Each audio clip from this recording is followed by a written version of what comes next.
Halo teman-teman semuanya. Sekarang tanggal 25 Januari, hari Sabtu jam 9:20 pagi di New York.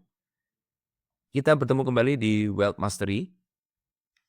Di video kali ini kita akan membahas materi yang seringkali ditanyakan. Jadi ceritanya kemarin saya diundang sebagai bintang tamu di sebuah acara podcast dan di sana eh, ada peserta yang bertanya tentang financial, ya. Sebenarnya larinya tidak langsung ke financial, tapi ujung-ujungnya pasti akan, kembali lagi ke financial, ya. Jadi, eee, pertanyaannya pada saat itu adalah, bagaimana caranya kita agar bisa bangkit dari kondisi finansial, ya. Dan saya tidak akan membahas itu di sini, teman-teman, tetapi poin yang mau saya bahas adalah pembelajarannya. Nah, ini yang akan jadi materi kita di video kita kali ini, agar teman-teman yang belum mengalami, tidak sampai mengalami seperti ini. Jadi kita belajar bagaimana mengantisipasi hal-hal seperti ini. Nah, mari kita akan segera mulai. Siapkan kertasnya, siapkan pulpennya agar kita sama-sama bisa belajar, oke? Nah, saya akan gunakan analogi, ya, menggunakan mobil aja, ya. Jadi kita ngomong misalkan kita gunakan mobil, apa yang umum ya, Avanza misalkan contoh ya, ini cuma contoh aja. Misalkan kita gunakan mobil Avanza Avanza, oke. Jadi di awal kita, apa namanya, kita bekerja, ya biasanya kan selalu begitu kan ya, kita mengumpulkan uang, jadi ada tahap awal, ya kita mulai cari uang, bekerja, menyusun karir, memulai bisnis dan segala macam. Sampai akhirnya, ya sampai satu titik teman-teman. Akhirnya kita bisa membeli, apa deh misalkan, BMW seri 7 misalkan, seri 7 gitu ya, BMW. Ini cuma contoh aja supaya buat analogi, ya. Nah, ketika kita sudah sampai di levelnya BMW, ya, jadi ini ada level di mana kita pernah mengalami Avanza, ada level di mana kita pernah mengalami, BMW seri 7. Nah, ketika kita sudah pernah sampai di level BMW seri 7, maka, ya, sebisa mungkin kamu jangan sampai turun lagi ke Avanza. Ya, jadi kalau sampai ini turun lagi, saya bikin skenario berbeda. Ya, misalkan kita pakai warna ini. Ya, misalkan saya sampai turun lagi ke sini, karena satu dan lain hal, maka untuk bisa kembali lagi, ya, jadi ini skenario satu ya, jadi turun satu, supaya bisa kembali lagi menuju ke levelnya BMW, bouncing seperti ini. Ini ceritanya ya. Skenario 2 ini. Ini merupakan sesuatu skenario yang sangat-sangat berat, teman-teman. Perhatikan ya, bedanya antara skenario ini.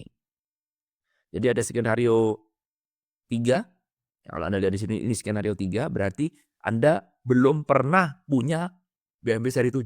Jadi ini merintis, benar-benar kosongan. Namanya itu benar-benar kita nggak punya beban masa lalu, ya. Nah, berbeda dengan skenario 1, kalau kita lihat skenario 2, sorry ya. Skenario 2, kamu mau bangkit sama rutenya dengan skenario 3, sama. Ya, tetapi bedanya kamu pernah punya pengalaman di skenario nomor 1, ini akan menjadi beban masa lalumu. Setuju nggak? Jadi sekarang kita tidak bisa mengatakan bahwa, "Oh, ketika saya berada di sini, sama persis dengan ketika saya lagi berada di sini." Merintis ya, merintisnya. Nggak sama, teman-teman. Saya yang berada di skenario nomor 2 dengan saya berada di skenario nomor 3, sama-sama kita merintis lagi mau menuju ke BMW seri 7 nih, oke? Perbedaannya adalah saya yang di skenario nomor 2 punya beban masa lalu. Saya pernah sampai di BMW seri 7, lalu kemudian saya terjatuh sehingga sekarang saya naik Avanza lagi. ya. Ini akan menjadi beban mental karena teman-teman saya ngetawain saya, karena saudara-saudara saya ngetawain saya. Saya ada rasa minder, saya rasa drop, mendadak saya punya mental block, ya. Lalu kemudian sekarang saya mau mulai lagi, merintis lagi dengan harapan agar saya bisa kembali lagi ke BMW seri 7. Paham maksudnya? Beban saya yang di nomor 2 ini, skenario nomor 2 ini sangat berat dan menyelesaikan beban masa lalu seperti ini, ya bukan berarti nggak bisa, bisa. Tetapi diperlukan effort, diperlukan sebuah strategi yang belum tentu Anda bisa menemukan metode yang pas untuk menyelesaikan beban masa lalu. Jadi PR-nya double. Satu pihak Anda harus menggunakan strategi bagaimana caranya agar bisa kembali lagi ke seri 7. Satu lagi Anda punya beban lagi, Anda harus menyelesaikan masa lalu Anda. Anda harus deal dengan semua kejadian yang pernah Anda alamin agar bisa jadi naik. Berbeda dengan ketika saya berada di skenario nomor 3, saya cuma fokus ke strategi, saya nggak punya beban masa lalu. Ya, oke, paham ya? Orang berpikir bahwa skenario nomor 3 dan nomor 2 sama aja. Kalau saya dipakai strategi A, ya nanti strategi A bisa kita pakai lagi, bisa bangkit lagi menuju ke BFV seri 7. Nggak begitu. Faktanya nggak begitu. Enggak. Ya, Anda yang pernah mengalami ini tentu paham apa yang saya maksud. Karena itu, teman-teman, persentase orang yang bisa kembali lagi, yang pernah jatuh lalu kemudian bangkit lagi, bisa kembali lagi ke level di mana tempat dia jatuh, itu super duper sedikit. Super duper sedikit. Ya, bahkan orang yang sangat strong sekalipun ya, akan mengalami banyak kesulitan agar bisa kembali lagi ke sini. Oke. Nah, saya sharingkan sebuah cerita, teman-teman. Ya, saya sebutkan sebuah cerita. Saya punya ya punya saudara lah ya. Ada satu saudara saya itu, ya, dia benar-benar orang yang sangat tough ya, sangat tangguh. Bagi saya, orang ini layak untuk didengarkan omongannya karena dia itu apa ya? Tipe seorang leader ya. Jadi suka memberikan wejangan-wejangan, memberikan filsafatnya dia, ya memberikan arahan-arahan. Dia juga sharing ini strategi A, strategi B. Bagi saya tuh orang ini sangat inspiratif ya pada saat itu ya. Lalu singkat cerita, dia mengalami kesuksesan yang sangat luar biasa. Usahanya benar-benar maju pada saat itu ya. Dan saya melihat, wow ini saya nggak salah memilih orang ini sebagai salah seorang mentor lah ya. Wah, dia tiap kali saya ketemu ke rumahnya dia diberikan nasihat-nasihat yang menurut saya masuk akal, make sense. Ya, sampai satu saat kita nggak pernah tahu ya, ada satu kejadian yang membuat dia akhirnya jatuh. Ya, sekali lagi ya, hanya karena kamu bijaksana bukan berarti kamu bisa mengontrol semuanya. Namanya bisnis selalu ada faktor X, bener? Ini yang kita sebut sebagai risiko. Jangan pernah arogan, jangan pernah mengatakan bahwa semuanya sudah saya kunci, sudah saya pertimbangkan. Enggak bisa begitu. Oke. Lalu kemudian singkat cerita, saudara saya akhirnya ini jatuh. Ya, boleh dikatakan kembali ke level awalnya dulu atau bahkan mungkin lebih parah. Ya, saya nggak tahu ya, mungkin anggaplah kita ngomong lebih parah. Ya, kita ngomong begitulah. Nah, dalam kondisi yang lebih parah seperti itu, dia itu masih menunjukkan kepada saya bahwa wow, saya akan bisa kembali lagi ke titik A, di mana saya dulu pernah sukses. Dan dia mengatakan ke saya ingat betul, dia mengatakan seperti ini, "Kalau gua bisa kembali lagi ke level A, gua akan menjadi pribadi yang berbeda. Saya akan bisa lebih sukses lagi dari A ini, level ini. Mungkin saya bisa breakthrough, ya. Saya akan menembus level B, di mana level B ini jauh lebih tinggi daripada level A." Paham maksudnya? Ini impiannya. Dan pada saat itu karena saya tahu karakter dari si A ini, saya sangat percaya, sangat yakin bahwa apa yang dia omongkan itu betul. Karena dulu ketika dia berada di sini, ya ketika dia merintis, dia pun mengatakan hal yang sama dan saya tidak meragukan dan terbukti pada saat itu dia berhasil. Jadi saya sangat kagum, sangat salut dalam kondisi yang down begitu. Dia bisa punya impian, dia tidak mati semangat, ya, dia masih terus punya tekad yang kuat. untuk bisa kembali lagi ke level A. Oke. Saya tidak meragukan, pasti bisa karena orang ini tipe leader yang sangat strong bagi saya. Saya nggak bisa seperti itu. Ini sangat-sangat kuat, ini wow luar biasa. Saya percaya nggak akan waktu lama. Ya, bahkan dia mengatakan kalau gua nanti bisa kembali lagi ke sini, gua akan bikin buku biografi tentang diri gua sendiri. Wah, leader kan begitu, egocentric kan. Wah, gua pasti bisa. Ini akan jadi pembelajaran bagi anak-anak muda seperti kamu. Oh, saya bilang setuju, setuju, setuju. Saya dukung itu. Ceritanya indah, tapi Anda tahu sendirilah bagaimana endingnya ya. Akhirnya dia berusaha bangkit, nggak bisa, bangkit nggak bisa, bangkit nggak bisa. Akhirnya yang terjadi adalah dia terus terpuruk dan dia ya kita nggak mau. Akhirnya dia akan stay di sini aja. Sampai akhirnya dia surrender dan akhirnya ya sudah nggak bisa. Ya. Ini dihubungkan lagi dengan cerita dari teman saya. Ya, teman saya itu ada lagi nih orang berbeda ya, ini orang berbeda.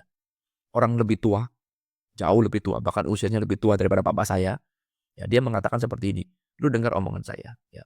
Orang yang sudah pernah punya rumah, ya katanya dia loh ya, ini saya cuma sharing aja.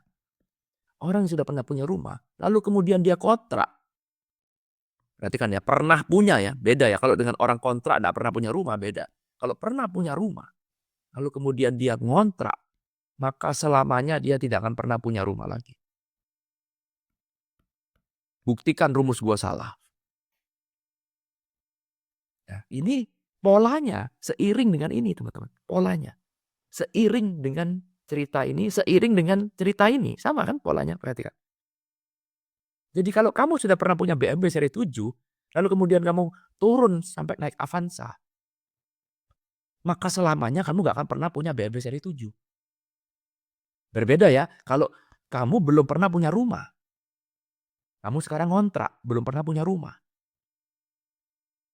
Beda ya ceritanya. Ya kamu berada di titik nomor 1. Ya kan, kamu berada di titik. Sama juga dengan ini. Orang yang pernah sukses, berjaya, lalu kemudian jatuh, maka untuk mengulangi lagi ke sini itu susah, sulit. Boleh dikatakan, ya sudahlah, nggak mungkin kamu bisa kembali lagi ke situ. Nah, poin yang mau saya sampaikan adalah, apa pembelajarannya?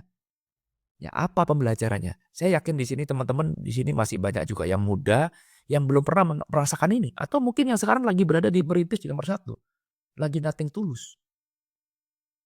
Ya, pembelajarannya yang bisa kita pelajari dari orang-orang yang sudah pernah mengalami ini adalah, kalau kamu sudah pernah naik, ya, kalau bisa teman-teman, jangan sampai kamu pernah jatuh. Ini poinnya. Karena kalau kamu sekalinya naik, lalu kemudian kamu jatuh, kembali lagi kita belajar dari pengalamannya orang, ini sulit teman-teman. Ini effort yang sangat sulit. Ya. Nah, jauh lebih gampang adalah kita mengantisipasi. Bagaimana caranya? Kita membangun namanya fondasi teman-teman.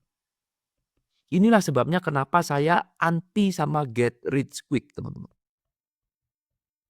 Anti. Kenapa? Get rich quick ini gak ada fondasinya. Ya, saya anti dengan satu hal yang instan. Anti. Kenapa? Balik lagi karena gak ada fondasi. Fondasi ini yang kita perlukan agar ibaratnya main Who Wants to be Millionaire, ya, kita tuh ada titik amannya. Ya. Jadi kalaupun sekarang kita itu jatuh, sekali lagi gak ada yang tahu teman-teman kapan kita jatuh, gak ada yang tahu, bener ya. Jadi kita nggak bisa ngomong, wah saya mau menghitung semua resiko. Nggak bisa. Sometimes ada faktor X. You never know. Ya. Nah, kalaupun kamu jatuh, kita masih punya tangga di sini. Betul? Kalaupun kamu jatuh, saya masih punya tangga. Kalau punya jatuh, saya masih punya tangga. Jadi ada tangga 1, tangga 2, tangga 3. Jangan sampai bom sekali jatuh langsung menuju ke sini. Paham maksudnya? Jadi pola pikir kita tanamkan bahwa setiap kali saya menjadi semakin sukses, ya, ini harus dipikirkan bagaimana saya membangun sebuah tangga, sebuah fondasi. Agar kalau nanti ada apa-apa, kita jatuh. Jatuhnya tidak dalam. Tetap jatuh, yes, tapi jatuhnya nggak dalam. Bagaimana Pak cara membangun fondasi? Salah satunya adalah dengan cara kita menggunakan namanya risk management. Tentu saja ini nanti ceritanya bisa panjang ya. Tapi salah satu caranya adalah kita menggunakan risk management. Selalu kita ngomong pesimis. Iya, kalau enggak gimana? Worst case scenario. Beda sama dunia di kelas sebelah di mana kita lebih mengutamakan positive thinking.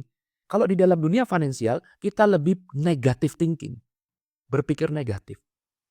Ini seringkali menjadi obat. Jadi rumusnya risk management, worst case scenario, dan never get rich quick. Gak ada mau instan-instan. Saya gak mau kaya itu seketika, gak mau. Sehingga ketika ada orang ngiming-ngimingi saya, mau gak cara kaya pasti? Gak mempan, karena saya gak doyan dengan ini dari awal. Kenapa saya gak doyan dengan ini? Karena saya butuh fondasi. Saya gak mau kaya instan, gak mau. Gak mau all in. Ya. Jadi kalau saya sudah anti dengan never get rich quick, yang namanya YOLO, FOMO, ini udah gak ada. All in, gak ada teman-teman. Gak ada ceritanya seperti ini. Gak ada. Ya, jadi gini, kalau misalkan, Pak, tapi kan kita gak pernah tahu masa depan bagaimana. Oke, it's fine. Kita gak pernah tahu masa depan bagaimana. Ya. Tetapi kita bisa mengakalinya dengan risk management. Kita main jumlah sedikit. Ya, risk small, boleh kan? Contoh misalkan, ada teman ngajak berbisnis. Ya, bisnis. Yuk, Pak, kita bisnis, Pak. Bisnis apa? Bisnis laundry. Wah, keren ini bisnis laundry. Wah, teman saya sukses ini bisnis laundry. Oke. Nah, daripada sekarang saya sendirian, ya, kita nomor satu pastikan dulu bahwa orang ini dijalankan oleh siapa. Oh, dia ternyata sudah punya sistem yang terbukti. Kita mau franchise nih. Oke. Berapa duit franchise-nya? Misalkan 1 M misalkan, contoh ya, RP ya. Nah, oke, saya melihat ini keren bisnisnya, sudah terbukti dan segala macam, orangnya sudah hebat. Tapi nomor satu, saya tidak pernah sukses di bisnis laundry. Nomor dua, saya tidak punya pengalaman di situ. Nomor tiga, saya bergantung sama orang lain. Suksesnya bisa iya, bisa enggak. Nomor tiga, namanya bisnis. Tidak ada yang pasti. Bisnis miso ya Pak, pasti. Nggak ada yang pasti, sekarang sudah tenggelam. Bisnis apa? Bubble, minum bubble tea, apa pasti. Semua nggak ada, itu cuma musiman aja. Semakin cepat musimnya naik, semakin turunnya juga cepat. Ya, kebetulan di bisnis laundry, bisnis konvensional, tentu saja pelan. Ya udah, tetap ada risk. Oke. Nah, daripada sekarang saya ngeluarin duit 1 M sendirian, lebih baik saya ngajak teman, betul? Ya kan? Mungkin bagi teman saya 1 M itu nothing, udah gini aja. Yuk kamu invest, boleh nggak saya nyumbang saham 10% aja? Sehingga saya cuma taruh duit 100 juta. Di mana saya sudah ngitung, kalau ada apa-apa dengan 100 juta ini, I'm fine. Nggak apa-apa. Nggak masalah.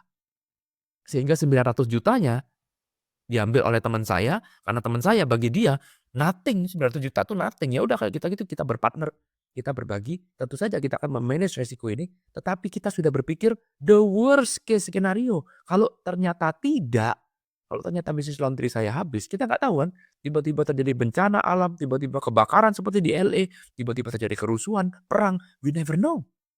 Ya, tetapi saya sudah mengetahui bahwa oke, kalau the worst case scenario, ya sudah, habis semua uang saya. Apa yang terjadi dalam hidup saya? Baik-baik saja. Ya. Loh Pak, tapi kalau risk-nya small, kapan kita mau kaya? Balik lagi. Kembali ke sini kan. Jadi nomor 1, nomor 2, nomor 3 ini udah rumus mati. Kita mainnya konvensional. Yes, betul. Kita mau main wealth. Kita tidak mau main rich. Kita nggak mau kok, wah, pamer-pamer Ferrari, pamer-pamer jam tangan mewah. Kita nggak ke arah rich. Kita mau ke arah wealth, membangun fondasi. Kita nggak mau kaya semalam, membangun candi dalam 1 malam. Wah, seperti cerita dongeng, bangun, wah besok pagi kaya raya. No, enggak. Saya mau kaya dengan pelan. Prinsipnya adalah gue mau bangun kaya dengan pelan, tetapi setiap kali saya naik, sebisa mungkin nggak turun lagi.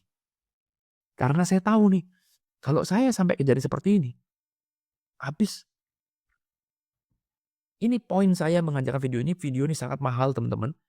Ya, harganya sangat mahal karena kalau kamu mengalami sendiri, dan kamu akan mengetahui apa yang saya omongkan ini benar sekali. Ya, silakan teman-teman sharing kalau misalkan ada pengalaman atau teman-temannya pernah mengalami kejadian seperti ini, pernah kaya lalu kemudian jatuh dan tidak balik lagi, coba di-sharingkan. Betul nggak omongan saya? Ya. Karena itu kita yang belum mengalami, bangunlah fondasi. Kenapa mereka jatuh seperti ini? Karena mereka lupa. Lupa bahwa namanya resiko itu selalu ada.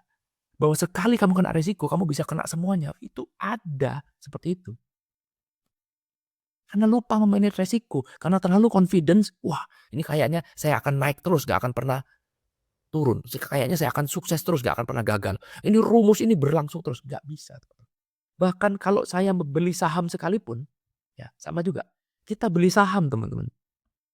Anda tahu sendiri kan saham itu seperti apa?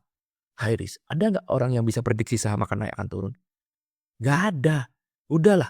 Orang di sana cuma ngaku-ngaku aja. Kalau menang keluar-keluar, kalau kalah diem, ya kan? Wah, jadi kalau kamu sekarang main saham berdasarkan prediksi, susah.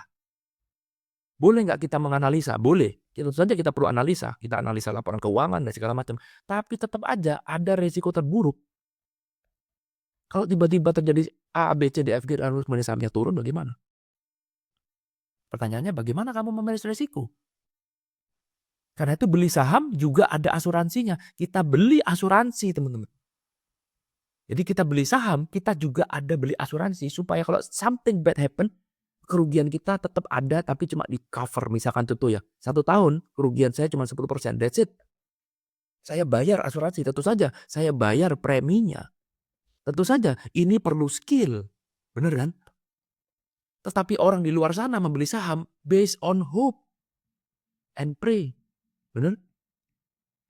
Cuma ya berharap atau keyakinan bahwa iman bahwa saya ini pasti naik sahamnya. Saya punya sahamnya Alibaba, teman-teman. Sudah 3 tahun nggak naik-naik loh. Sudah 3 tahun loh nggak naik-naik. Padahal itu very good company, tapi nggak naik-naik. Saham Cina soalnya. Pada saat itu kalau dia nggak dikerjain oleh Partai Komunis Cina, Jack Ma tuh mungkin saya yakin sudah mengalahkan Alibaba ya. Dia punya Alibaba, mengalahkan Amazon, mengalahkan Amazon. Alibaba akan mengalahkan Amazon. Tapi kemudian dikerjain oleh Partai Komunis Cina, ya akhirnya ya jadinya seperti sekarang. Risiko, Pak. Pada saat saya entry, saya optimis sekali. Tetapi perhatikan, anything can happen, bener? Karena itu kita beli asuransi, kita cover kita punya modal agar balik lagi. Pola pikirnya tuh ini. Pola pikirnya adalah balik lagi agar jangan sampai kita mengalami ini. Karena kita belajar dari orang-orang yang sudah mengalami ini. Kamu pernah mengalami di atas. Lalu kemudian kamu jatuh. Mau balik lagi. Susahnya minta ampun dah. Kalau kita ngomong kasarannya almost impossible. Kamu bisa balik separuh aja luar biasa. Mau balik ke atas lagi. Almost impossible. Kenapa? Itu impossible. Bukan strateginya. Tapi beban masa lalumu itu loh. Yang membebani kamu. Bener gak itu? Ya. Nah, semoga ini bisa memberikan pembelajaran teman-teman. Sekali lagi ya, kita tanamkan ini dalam diri kita. Kalau kita ngomong finansial, 3 hal ini tanamkan teman-teman. Ini rahasia besar saya sharingkan pada teman-teman semua. Ini video sangat mahal. Ya, catat, lihat ulang video ini. Saya sharingkan ini ke teman-teman sebagai hadiah lah ya. Tahu saya ikut kelas saya, ini saya ajarkan filosofinya. Orang nggak suka filosofi, berpikir strateginya apa. No, filosofi apa? Coba ingat 3 hal ini. Nomor 1 kamu harus belajar risk management, tentu saja ya. Ini perlu skill. Ya. Nomor 2 berpikir the worst case scenario. Ya kalau iya, kalau enggak bagaimana? Mau ikut money game? Boleh, boleh. Kan nggak ada yang tahu. Siapa tahu iya, siapa tahu enggak. Mau beli kripto? Ya boleh aja. Siapa tahu iya, siapa tahu enggak. Tetapi balik lagi, the worst case scenario harus jadi kepala kita. Kalau ternyata tidak, bagaimana?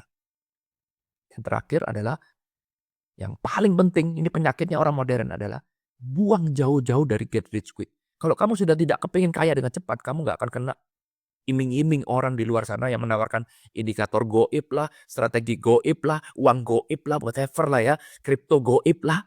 Ya kamu nggak akan teriming-iming. Karena hanya orang yang kepingin kaya dengan cepat yang kena, yang akan selalu jadi korbannya. Kamu nggak akan juga teriming-iming oleh judi online, betul? Ya. Oke, saya rasa itu aja teman-teman. Semoga bisa memberikan insight. Coba berikan saya feedback. Kasih saya komen-komen. Mungkin teman-teman mau sharing pengalaman pribadi, pengalaman orang, atau pengalaman sendiri, atau pendapat sendiri. Bagaimana menurut Anda tentang filosofi keuangan ini? Thank you. Sampai ketemu di komen. I love you. Bye.